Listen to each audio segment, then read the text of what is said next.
Hello and welcome to Ask an Author with Julia Kelly. I am really excited to bring you a wonderful interview with a wonderful author who has a brand new book out. Gill Paul is joining us to talk about The Collector's Daughter, which is just fantastic. So congratulations. Oh, thank you so much, Julia. Lovely to be on your show. Well, Thank I'm you. very, very, very glad that you're here. And I was telling you before we were talking, I was so delighted to find a book that was about something a little bit different. I haven't seen that many books that are focusing right now on this time period, first of all, and then also on this subject. So perhaps you could tell us a little bit about what people will find in The Collector's Daughter. The Collector's Daughter. It's the story of Lady Evelyn Herbert, who was born into the upper echelon of the British aristocracy.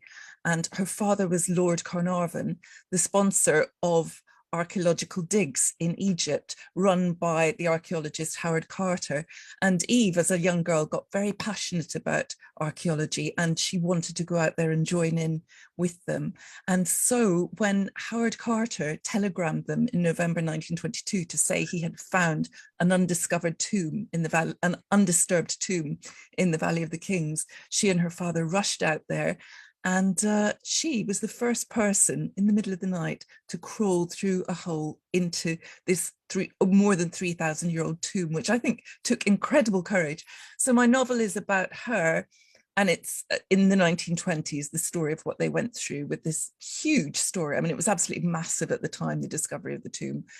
And also in the 1970s, when she visits the Tutankhamun exhibition at the British Museum and is looking back on the last 50 years and how being part of this discovery has changed her life. It's a really fascinating subject because I think we're growing up. We were talking a little bit before. I was fascinated by Egyptology and the story of the discovery of the tomb in particular. But I think a lot of the focus was on Howard Carter, and I didn't know as much about her going into it. So how did Yeah. you discover her part of the story?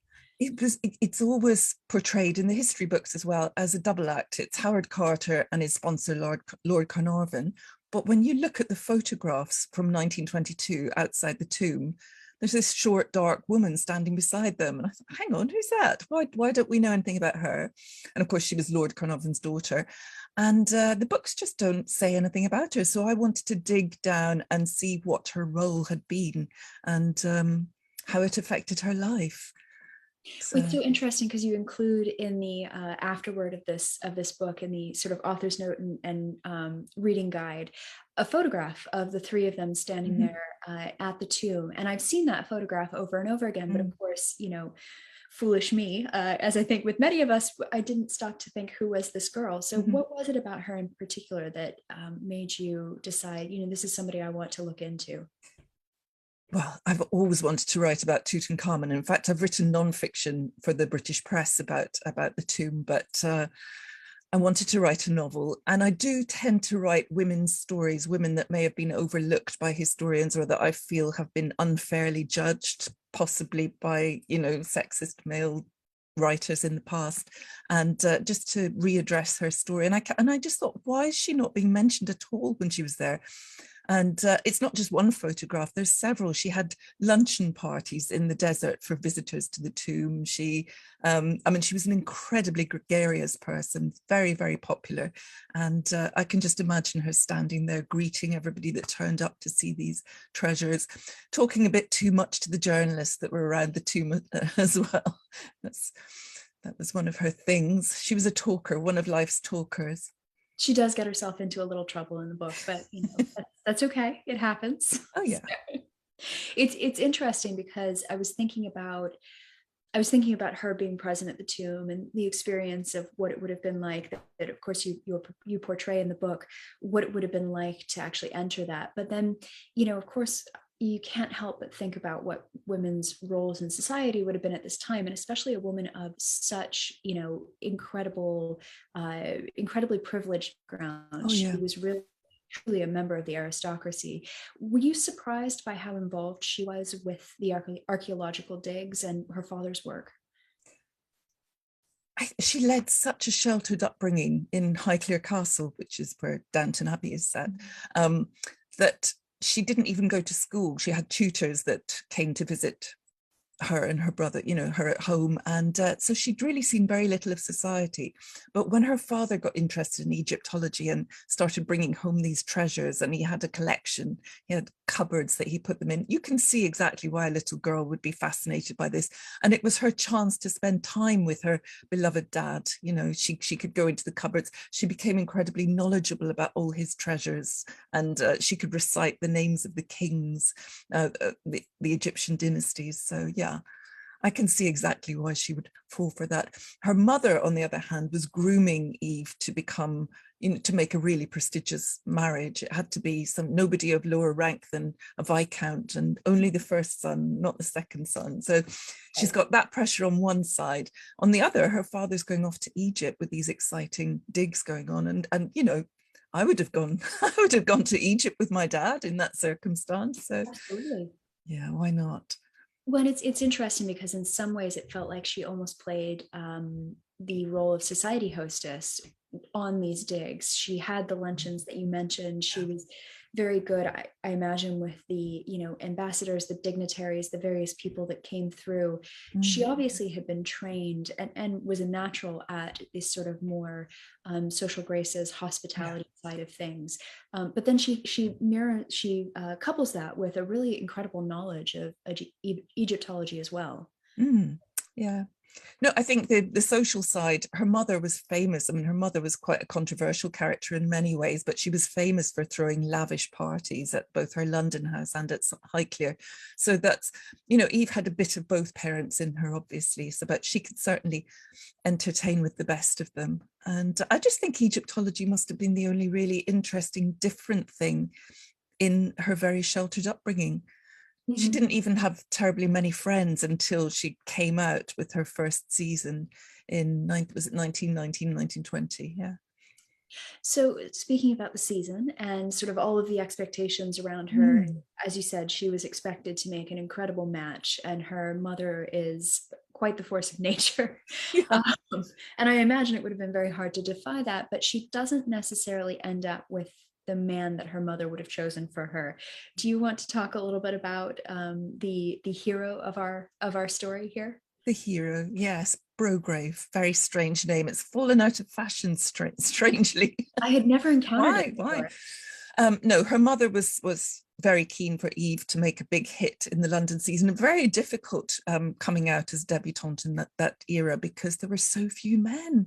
They'd all been wiped out by the war and then the Spanish flu, and so many women going after every eligible man. But she was the daughter of an earl, which is the creme de la creme. So she was in with a good chance, and her mother tried to matchmake her with the son of an earl, but at a Christmas party in Cairo in December 1919, she met this shy young officer who was over a foot taller than her, and his name was Brograve. And yes, you've seen the photos at the end of the book. There's one of him absolutely towering over her on their wedding day, and she just really she found something very shy and sad in him that spoke to her, and it took a long time before they got engaged because he was quite damaged by his wartime experiences when he'd lost his older brother and other things that had happened to him in the war. But she persisted. she got the man she wanted in the end. I've just given away a plot point, never mind. It's okay. Well, I was going to say perhaps we can talk about the book from the perspective of I believe that 1973 is the start, or 1974. 73. Yeah. So we meet Eve later in her life as well, and perhaps you can talk a little bit about where she is when we first encounter her. She's in a hospital ward. She's just coming round, and there's a man sitting beside her that she's confused at first. She doesn't realize for a little bit that it is her husband. And what's happened is that she's had a stroke. She did have a succession of strokes in her later life. And it's about her recovery from that, her trying to recover her memory. It's about their marriage and how that changes their long, marriage, and how it's changed by her not being able to remember all of their shared past, and what that does to a relationship and to a love story. Because it is, at the core, it's very much a love story, but I wanted to explore how love changes when one person can't share the memories anymore. It's really touching, I think, to see how these two people navigate that. As you say, you know, she can't remember certain things, or maybe memory is not as sequential or as easy to access at all times. Certain things come back, certain things don't. But I thought it was really touching how you portray a relationship that has gone on for so many years, and you know, they've seen each other as, you know, young people, and then as they've gotten older and maybe circumstances have changed.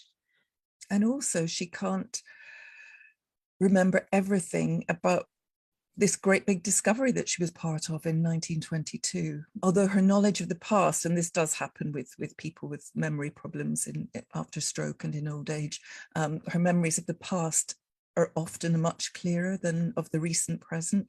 So when an Egyptian academic turns up asking questions about some items that may have been taken from the tomb illicitly, she struggles to remember. She knows that there was something, but what was it and where did she put it? So that's kind of one of the plot drivers in the book. Well, it's such an interesting way also to get into the conversation that's still happening today around what do you do about digs and, you know, acquisition of antiquities. Some people would say the stealing of antiquities, depending on which side of the argument you're on. Yeah. Before laws changed, before in this case, you know, Egypt was not the Egypt that we know today when this dig originally was commissioned. And what a difficult and complex subject that is. So it's fascinating looking at that. Perhaps you can talk a little bit about, without obviously getting into incredibly complicated Incredible detail. political issues. Oh, Maybe, come on, let's be controversial. Why not? you You can know, talk on the about surface, what the issue is. on the surface, it seems absolutely clear that if something has been dug up in one country's soil, a treasure from the past, then it should belong to that country. But when you dig a bit deeper, sometimes it's not quite so straightforward. You know, the original culture that created that artifact may no longer exist. You know, it might not be there anymore. There are various, it may have been plundered by the Romans or another tribe in the past and moved from one place to another. But in terms of Egypt, the find of Tutankhamun came at an absolutely pivotal moment in its history. It had been a British protectorate until 9 months before the tomb was discovered. It had been given its freedom to an extent, but not full freedom, because Britain wanted to keep control of the Suez Canal, of course, because that was the route to India. And also they kept British officials in all the Egyptian ministries. So they still had kind of a hand. So it was independence, but not quite full independence.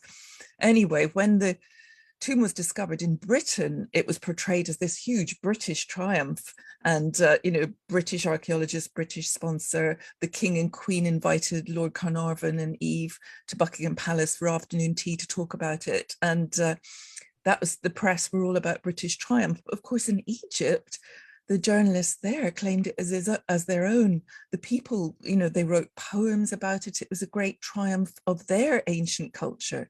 So when Lord Carnarvon gave exclusive rights to cover the story to the Times newspaper in London, it was hugely unpopular and hugely undiplomatic. It really ruffled feathers significantly. In the past, the person that found the treasures would have been able to keep half usually and to bring them back to the British Museum, or he could have brought them to his private collection at Highclere Castle. But the way things were, Egypt got so fierce about this that in the end, they managed to hang on to their Tutankhamun artifacts, which are all going to be put into a brand new museum opening later this year. All 5,600 items from the tomb will be in a brand new museum opening in Giza. They're still saying it's going to be later this year. I don't know the exact date. Wow. Apart from the little souvenirs that visitors to the tomb may have pocketed back in 1922. Well, it sounds like when the tomb was opened, it was an incredible find, but also there was very little categorization or order, because there's evidence that it had been previously plundered, and people may have had a nose around. There hadn't been tomb robbers except way back shortly after Tutankhamun's time. They could tell that the seals hadn't been broken since then. And Howard Carter did a magnificent job by the standards of his day. He recorded everything immaculately, apart from the few little items that found their way out. There is tell that a lot of people that knew him were given little souvenirs to take home. But compared to other archaeologists at the time, he really wasn't bad for that. It's so interesting because it's a science that seems as though it's evolving while people are literally doing it. And so it feels a little bit like the Wild West, but it does sound like there was some order and some good work that was done. Yeah. Oh, he left amazing notes of everything, and archives. His archives are held at the Griffith Institute at Oxford University, and you can look through his detailed notes and drawings. He was a wonderful draftsman. He made beautiful drawings of the layout of everything, and he had Harry Burton, the photographer from the Met Museum in New York, came and took photographs and lit everything beautifully. That's partly why the story was so huge at the time, because there were these images that got around the world. There were advances in technology of telegram, print, radio. So the story spread massively. I mean, it was absolutely huge at the time. And then just when it was about to slip off the front pages, the various journalists invented this curse story to keep it alive. Yes, now I know the curse is something that it does run through the book in terms of the question of, what was the curse? Do we believe it? Do we not believe it? Where do you fall on that spectrum? Well, I mean, there's very clear evidence in this case that it was Marie Corelli that started talking to the press. She was a novelist, a popular novelist at the time. She started talking to the press about a curse. The Daily Mail journalist Arthur Weigall was the first to run stories about it. And then Sir Arthur Conan Doyle, the Sherlock Holmes author, jumped on board and started talking about elementals that might have been behind the curse in the tomb. It wasn't the main thing that I wanted to write about with this story, but I found I had to address it because when I was researching Evelyn, she'd spoken to the press about this. She told some journalists in Philadelphia that she had offered to release Brograve from their engagement in case there was a curse and it might affect him too. And she thought it was only the fair thing to do. So she clearly believed in it. And of course, Brograve, being such a gentleman, said, well, if there is a curse, then of course I must marry you because I can protect you better then, which is very, very charming of him. But it's hard for us to understand today just how much people did believe in this. And there was a lot of, there was a big resurgence in spiritualism in the 1920s amongst people maybe who'd lost loved ones in the war or the Spanish flu and wanted to try and get in touch with them. There's also a resurgence of people playing with Ouija boards and seances at 1920s parties. So it was definitely around. And I decided it was something I had to address in the novel. What do you think it was about the tomb and the discovery before the curse that gripped people's attention internationally? Why all of the interest in it? You've got this very well preserved more than 3,000-year-old Egyptian king. I mean, when Howard Carter took away the layers of the bandaging, he could see his lip and nose. It's extraordinary the way that mummification preserves them. So there's that, but also Tutankhamun, he was only a ruler for about 9 years, quite an insignificant ruler in the terms of Egyptian culture, but he died at the absolute height of the artistry. So, I mean, it's spectacular, the gold, the jewels. I mean, it's a real Aladdin's cave that they walked into. Just, I mean, incredible intricacies. I've seen them twice. I visited the Egyptian Museum in Cairo when I was over there in 2011, and they had, at that time, most of the Tutankhamun items were there. But it came to London in 2019, just before, closed museums. And I was able to see it at the Saatchi Gallery there, where it was lit in this very spooky blue lighting, that very atmospheric it was. And every time, anytime you try and go to a Tutankhamun exhibition, there's queues around the block. They get millions and millions of viewers. So I think it's the allure, the decoration. I mean, at the time, back then, they had a word for it. It was called Tutmania, and it influenced fashion, it influenced architecture, design. Those phoenix wings are in the Art Deco designs, you know, like the Chrysler building, the design of cars, refrigerators. All the flapper girls were wearing headbands with the cobra on the top, or Of course. snake bracelets that go up your arm. And it was just massively influential. Teddy Roosevelt named his dog King Tut.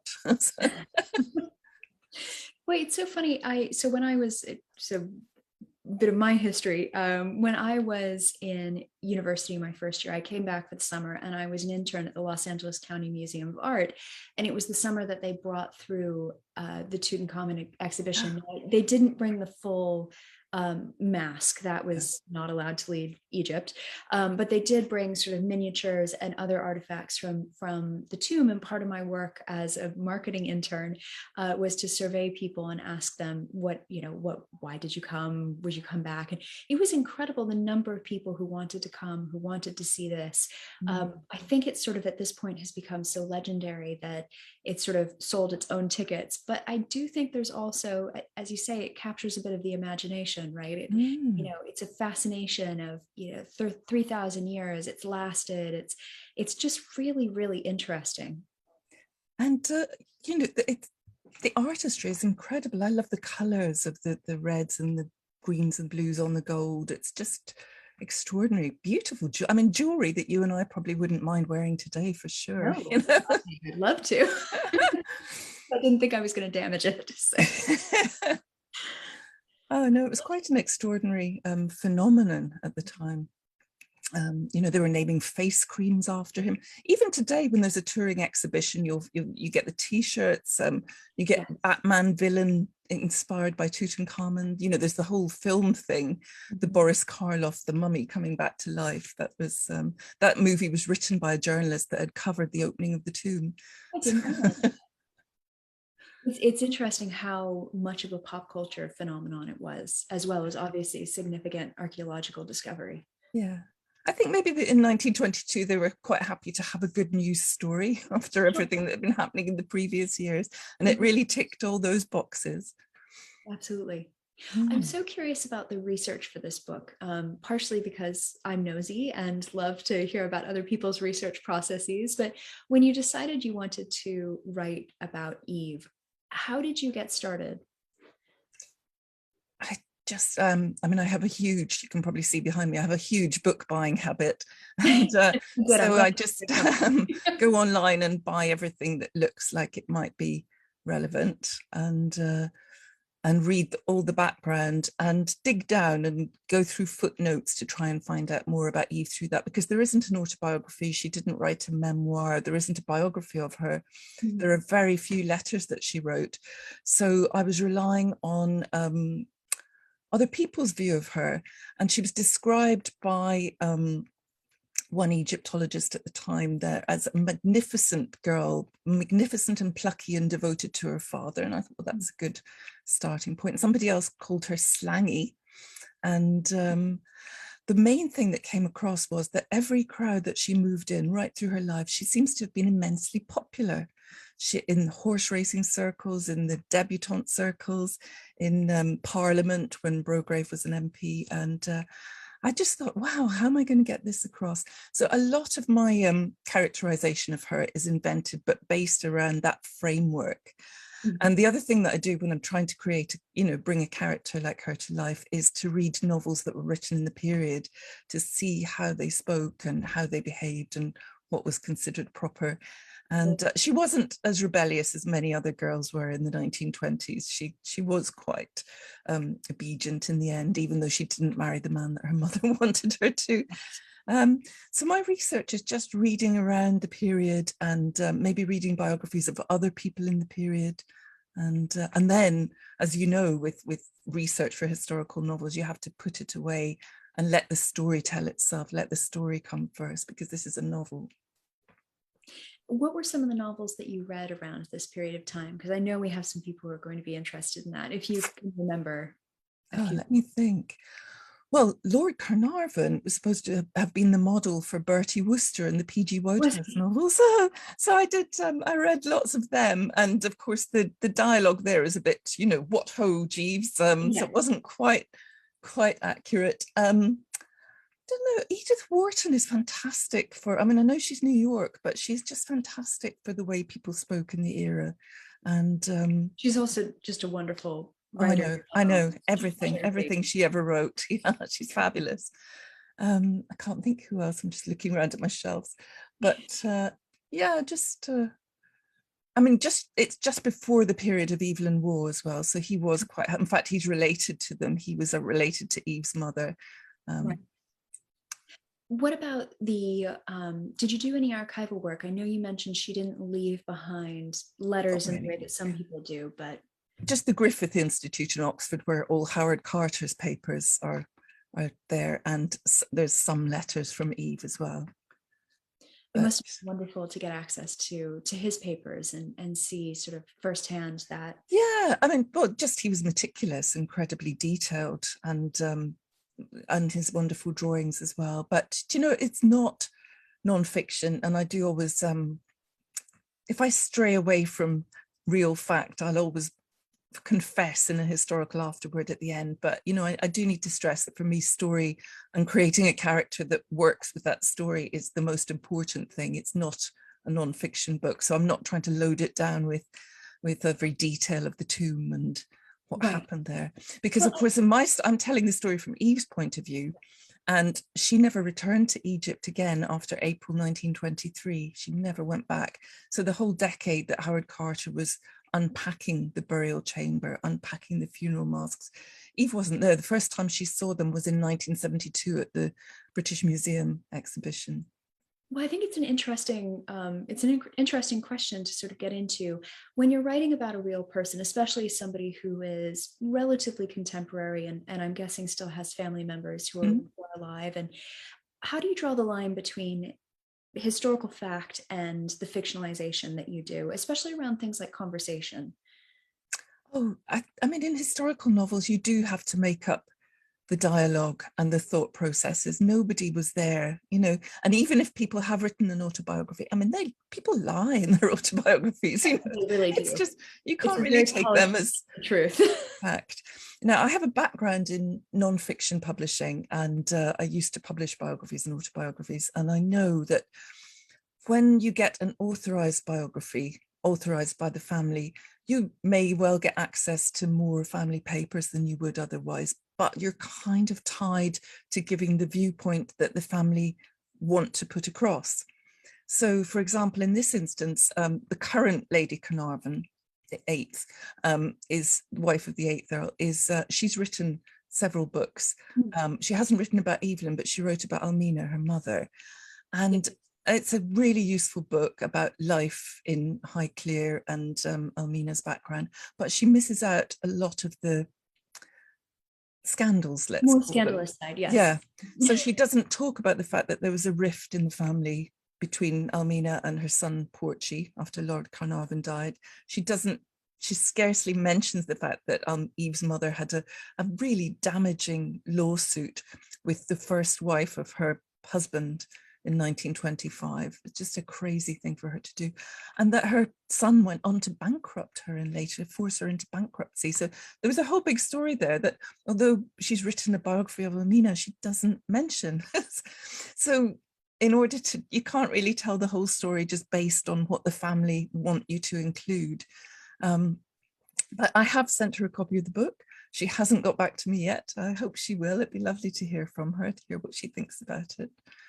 Absolutely. I mean, just having somebody who has enough connection to the family or is part of the family and has enough access to records to have written an aspect of somebody's biography, which I've actually read. And I it's funny you mentioned that. I was thinking through it.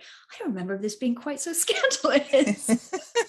And then of course you can nose around online and read a little bit more about Yeah. what happens. But no, they lived very interesting, very big, very privileged lives. And it is sort of fascinating to get to take a bit of a look at that and see maybe what was going on behind the scenes. Mm. Yeah, I mean, I went to Highclere as well. I was able to go last summer in one of these periods between our lockdowns, and it is really beautiful. Have you been to Highclere I Castle? haven't actually, and my best friend is going to be really cross at me because when she came to visit, that is the first thing that she wanted to. She loves Downton Abbey, and so I know it's beautiful, and I would love to go at some point. Do you know, it's smaller than I expected it to be. Really? Because in Downton Abbey they make these rooms look huge, and I think it's just the camera angles they're choosing. Because I mean, it's extraordinary, the Gothic arcades in the central saloon and all the family crests, and goes up several stories. And for me, I'll just mention this. I wanted to see the secret cupboards that some Egyptian artifacts were found later on, and so I've seen them now. That was great. But it's a spectacular building and beautiful countryside roundabout. I mean, just imagine growing up somewhere like that. It gives you a very different view of the world, I guess. I imagine it does. I'm really curious. You obviously have been to Highclere. Did you get to do any on the ground research in Egypt? We actually have a question from Arthur asking about what your favorite place in Egypt is. So maybe There you related. go. I went to Egypt in 2011, and we did the Nile cruise. We went to the Valley of the Kings. And of course, the difference between now and Eve's day is that you have to queue for ages to get into Tutankhamun's tomb there. And Nile tourism is hugely busy and packed if you go in season. I think I went in November. We cruised down to Aswan and then flew to Abu Simbel, which I really would recommend if anybody's doing an Egyptian trip. This is one of the great big artifacts that had to be moved when they created the new high dam on the Nile to protect from flooding, and they had to move that. I can't imagine how they did it, but it's an extraordinary, massive statues, and you go inside a great big temple. It was really, really worth a separate flight to see that. And then Cairo is a wonderful city, really. And I don't know, I think I preferred the just wandering around and trying out the hookahs with the different flavors of apple and cinnamon, whatever they had. Just getting the atmosphere. We went into a mosque. You have to put on a full burqa and you can wander around the mosques there, and really I mean, we had a guide, a local guide, which was fantastic, got a real flavor.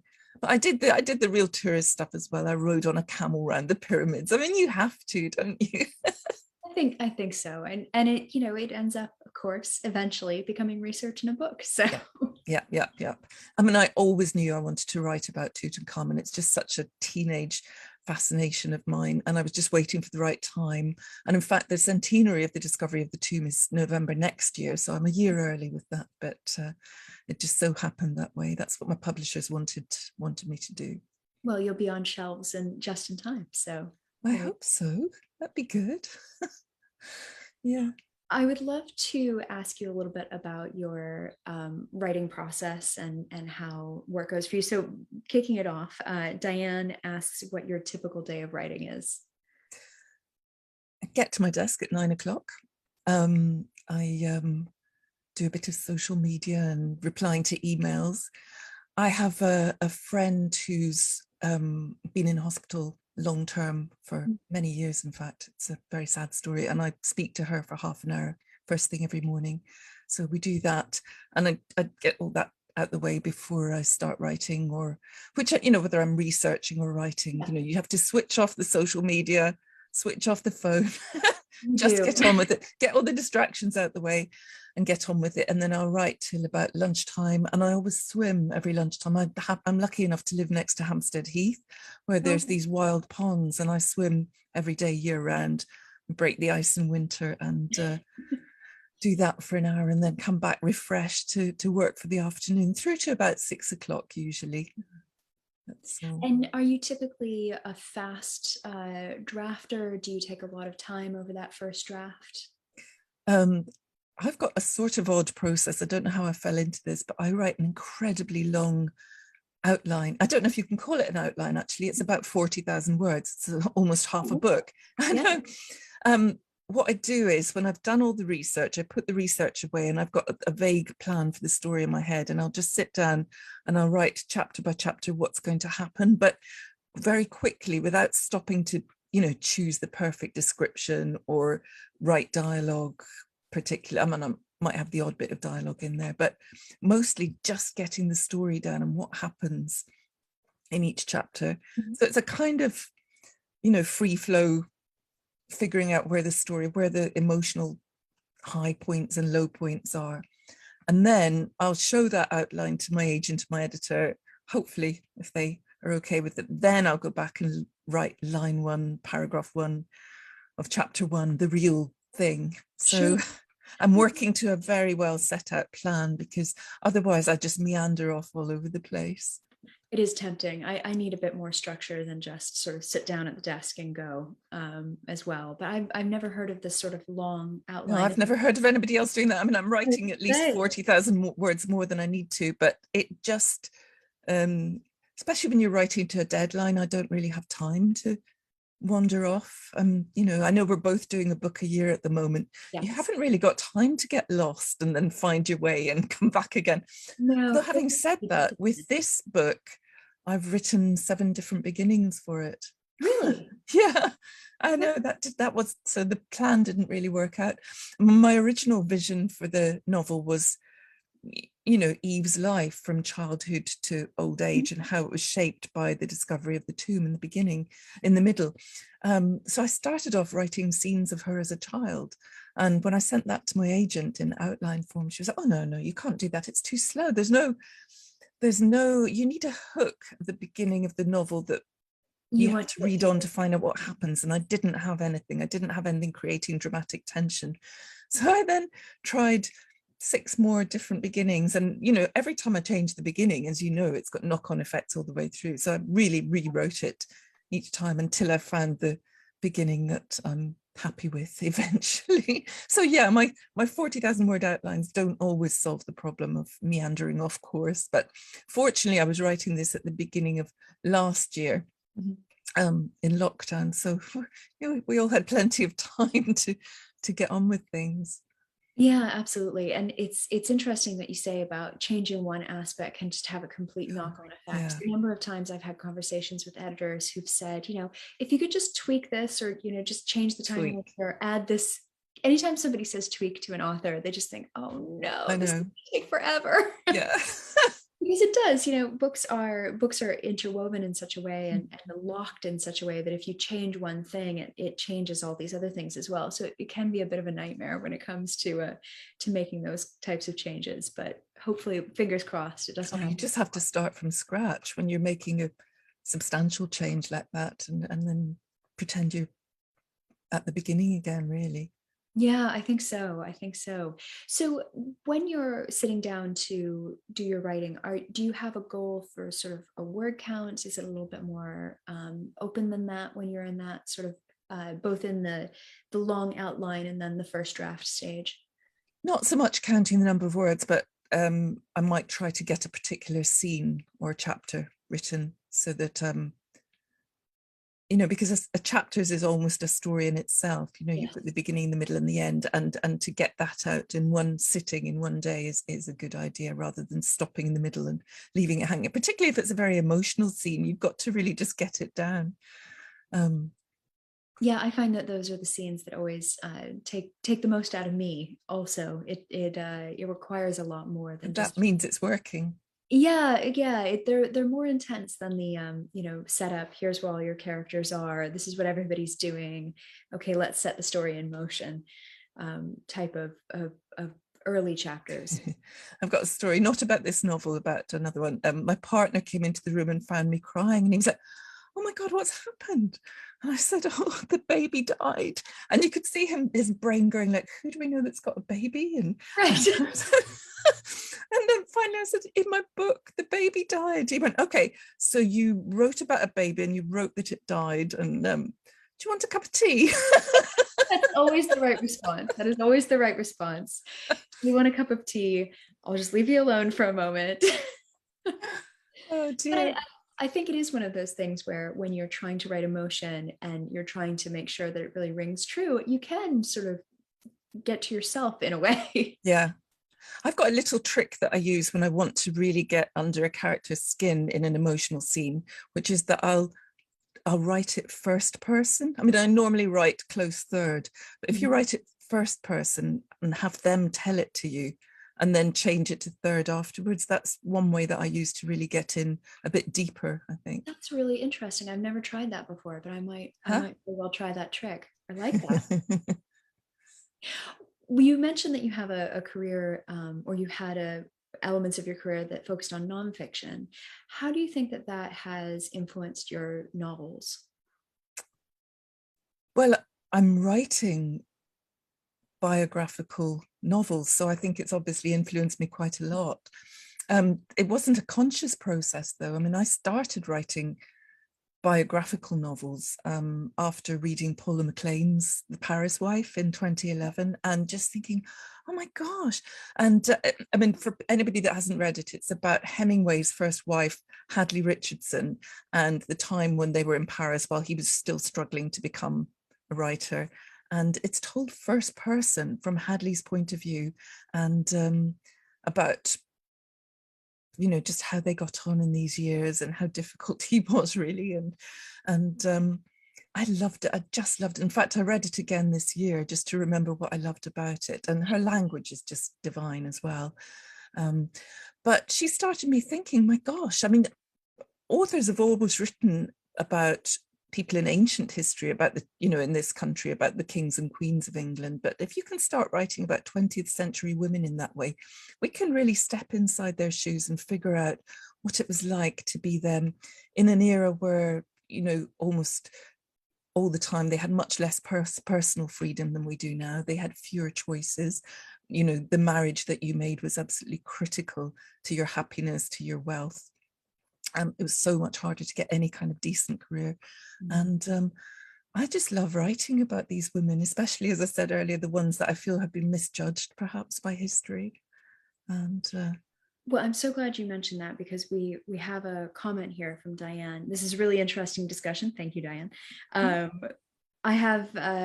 definitely have to read this novel, as it's a new area of historical fiction for me. I love reading about forgotten women in history. What is it about writing those stories? Because I also love delving into women's history that people don't necessarily know about, or it's sort of unsung or underacknowledged. And I know that's a theme with a lot of other authors who I've interviewed. Yeah. For you, what is it that you're drawn to with those stories? Whenever I've read history, and I got a love of history from my mother way back when I was a teenager, and I just always wondered, what was it like to be there?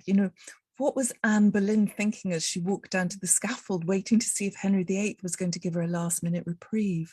Or I've written 2 novels about the Romanov Grand Duchesses, who, when they were imprisoned in Ekaterinburg, waiting to find out were they going to be exiled overseas. They didn't know what was going to happen to them after the Russian Revolution. I want to really get inside their skin and figure out what it was like to be there. I think I was quite a dramatic child. My mother called me Lady Macbeth, which is cruel. I mean, kind of cool. But it is an odd thing to do. It's a really odd thing to do, to come and sit down at your desk in the morning and try and put yourself into the shoes of a woman in history. But yeah, that's what I do. I love it. Well, I think it really shines through, and it's wonderful seeing these stories come to light in a way that I think is really accessible and really enjoyable, reading it in novel form, or reading it as a biography as well, of course. And to hit that mark right between the two. Yeah, but there's also a feminist issue in here as well, in looking at their lives and realizing how far we've come, but also how far we've still got to go in getting total equality for women in the workplace and financially and whatever else. So there is an element of that. No, I couldn't agree more. I would love to ask you a little bit about what you are reading right now that you are enjoying, or what you've read recently that you would recommend to people who's looking for book recommendations. Oh gosh, I have just finished Renee Rosen's The Social Graces. Have you read it? I have not read it yet, but I have seen it absolutely everywhere. Oh my gosh, it came out in April, and I've had it for a while, but I had lots of different things I had to read for other people, and I've been saving it up for a treat because I just knew I would love it. It's about the rivalry between Caroline Astor and Alva Vanderbilt way back in the Gilded Age.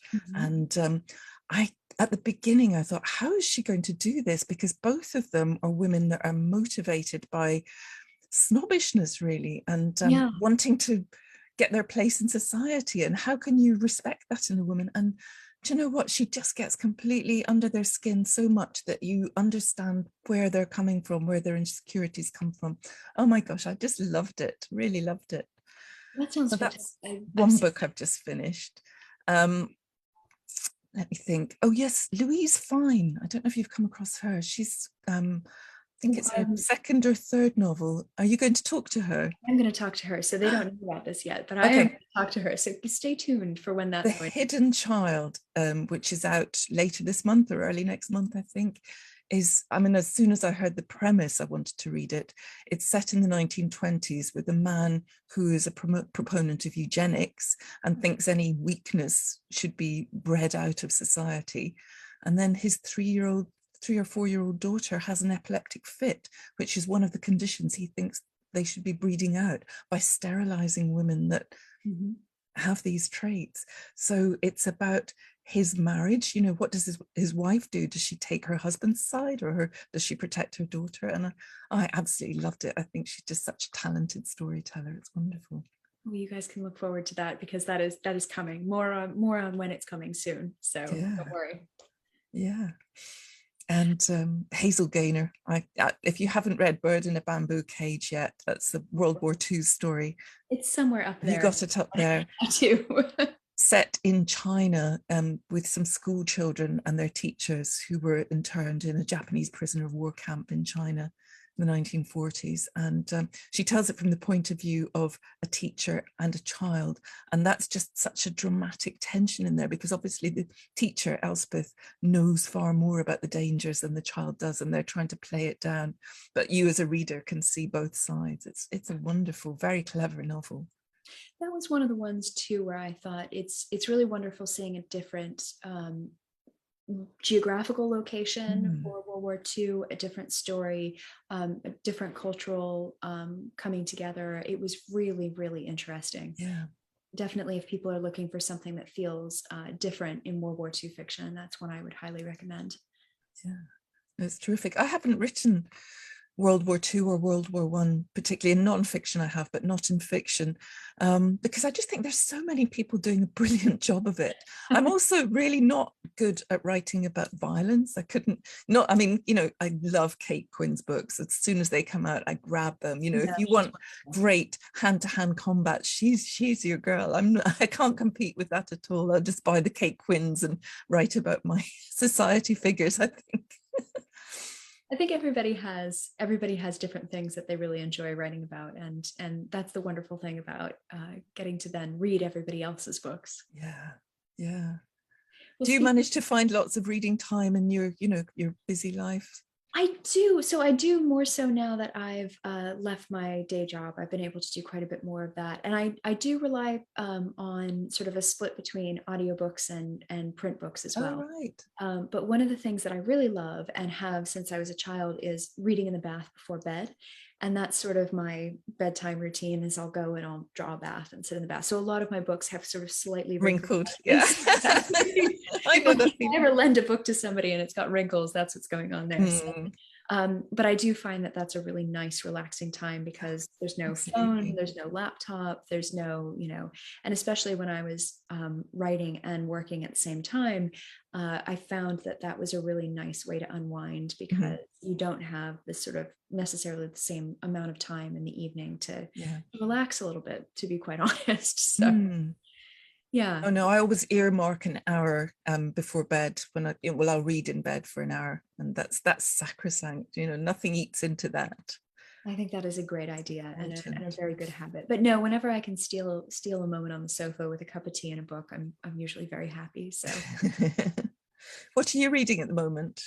I oh, and what am I not reading at the moment? So I am reading. I'm about to read Wendy Holden's new book, The Duchess, mhm. which is stacked up on my nightstand right now, and Claire McIntosh's The Hostage. Yeah. And I used to be a one book at a time person, and then I started doing this show, and that's not what I do anymore. Mm. So I'm reading Wendy's book and Claire's book, and then I'm also reading the second Dorothy L. Sayers book, speaking of some Bertie Wooster like characters, Clouds of Witness as well, so doing a little bit of golden age of mystery too. So it's a fun mismatch of different things going on. Gosh, absolutely. Yeah. I would love to get a chance to talk to you about what your next book is, because we have a couple of questions about that. If you're able to talk about it, I don't know if that's something that's been announced yet, but yeah, doesn't have a well, I've proposed a title. They always change my I always titles. change too. I don't know why that is. Yeah, it's about 4 women in 1920s Prohibition era New York, finding their, trying to have a career and a successful love life, and they are based on 4 real women who were in a bridge group at the time. I've not announced yet who they are, but so I'll save that. But at the moment, I've called it the Bootleggers Benevolent Bridge Club, but that's definitely going to change. I can tell. Sales get involved, and then they say, that's really lovely that you Yeah, think no, it's too long. but yeah, exactly. Well, I'm excited. I love that era, and having lived in New York for so long, I'm always craving stories about New York. So that would be really fun. I'll have to keep an eye out for that. Yeah, I would have loved to have lived in that era and jetting in and out of speakeasies. That sounds great to me. Why not, right? Yeah, so that's coming out August next year. Fantastic. Okay, we'll have to keep an eye out for that one. If people do want to get updates on that and follow along with what you're doing in general, where can they find you online? I'm everywhere, I think. My website is gillpaul.com, and that's got all the links to my news. I've got a newsletter, I've got Instagram, Facebook, Twitter. I believe I've got a TikTok account, although I'm not quite sure how to use it yet. I think it's got, my niece has made me a couple of little videos to go up there. So talk more afterwards. I'm yeah. I'm starting my foray into TikTok as well, so we yeah. can. Yeah. But yes, no, please do get in touch. I really do like hearing from people. I'll always reply as well. And if anybody's got any ideas of any 20th century women who need to be written about, if I do choose one of your ideas to write about, then I'll dedicate the book to you, which is what happened with my my novel Jackie and Maria, which is about Jackie Kennedy and Maria Callas. The idea for that came from a reader in Athens, Barbara Duca, just messaged me through my website one day, said, why don't you write about Maria Callas and Jackie Kennedy? I was like, what? That's a brilliant idea. I'm dying to do it. So I'm just ever so grateful to Barb. She's and we're still in touch. We email each other. I haven't been able to get to Athens to meet her yet, so she's just an online friend at the moment. One day soon, hopefully. That's fantastic. Wouldn't it be first good? I've heard of somebody reaching out and saying, you know what you should do, and it actually coming to fruition. Yeah. Oh no, I'm so pleased about that. Wonderful. Well, thank you so much for coming on the show and telling us all about The Collector's Daughter. Again, if you guys are, this is an advanced reader copy, so ignore the little sticker, but there you have I've got the real one. Got the real one. Thank you so much again for doing this. It's just a wonderful book, and I think if you guys haven't read it yet, you're going to absolutely love it. Thank you, Julia. It's been so lovely to meet you, and I absolutely love this show that you're doing. I've watched a few of them now, and you must. I mean, you make it look effortless, but I can tell how much work you put into each and every interview. So thank you very much for that. Oh, well, I really appreciate that, and hopefully we'll have you back on again. Oh yay! Maybe in August next year. Anytime. Keep our fingers crossed. Thank you guys so much, and we'll be back next week with more.